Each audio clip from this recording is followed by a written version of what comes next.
Hey kids, it's been a little while since I posted a video of any kind, so I figured I'd do some of that. And this is one of those sort of like process, tell you why I made certain decisions kind of things, sort of gave you a little insight into why I will tell a story a certain way. Um, if you're interested in that, if not, just move along. Um, yeah, I'm still working on my graphic novel. I'm finishing this thing up this month. Um, and then on to the next one. Um, and if you've been paying attention to the Patreon feed, I've been posting the more recent pages that lead up to this, where you see the young hero um, winds up being enveloped in a blackness. It disperses, and he's confronted by some bad people, a woman and an upside down face army, and a guy with a an awesome mustache. Well, they have their tete-a-tete, and then he's engulfed again.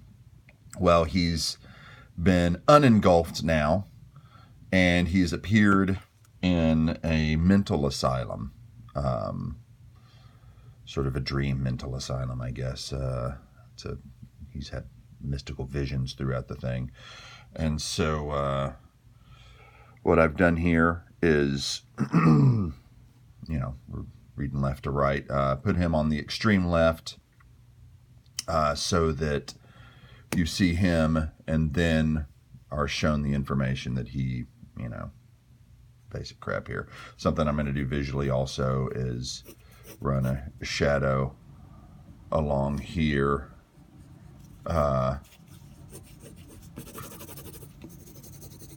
And then his shadow will run along the floor and up to a little door in the asylum window that is going to be the focus of where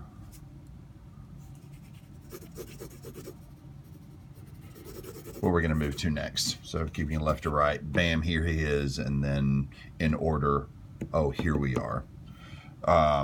The angles are going to be a little extreme just to give you the unsettling sense of like a dream. I'll probably tilt his figure a little bit more that way to add to that.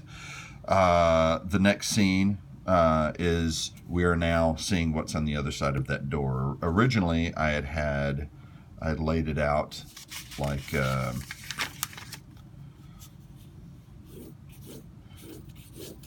with his eye extreme close up here, and then looking through this door, and you'd see this person that is important to him and important to the storyline through the door. And for a couple of reasons, I liked that more. It was my initial idea, so you get kind of attached to things. But one of the important things, I guess, in telling stories is deciding that, well, maybe even though I kind of like that and I'm attached to it and I don't want to have to think and waste any more time on it, I started thinking about, well, that probably isn't the most effective way to tell it. So, right or wrong, I've decided the more effective way to tell it would be to, again, keep. He's going to be looking through a little hole in the door there. And here is the thing that he's found, and bam, there. And again, it's keeping the information. Here he is at the door in that hole that I showed you there, bam, and moving left to right. You're seeing what he's seeing. But what it did by changing the view was that here's this thing that's so important to him, and bam, it's right here, like it's big and looming in the foreground. And there he is so far away, separated from it. Whereas this, yeah, here's this thing, it seems so far away, and he's separated by this. But I just thought that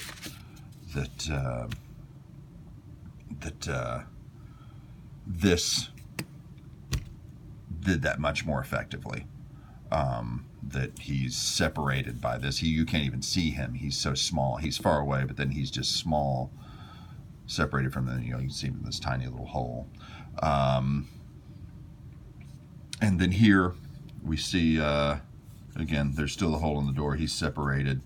And he's going to be coughing up what you find out is a key, because he's a magician and he swallowed a key earlier, as you do, and he's now coughing it out. Then, bam, what has he coughed out? It's the key.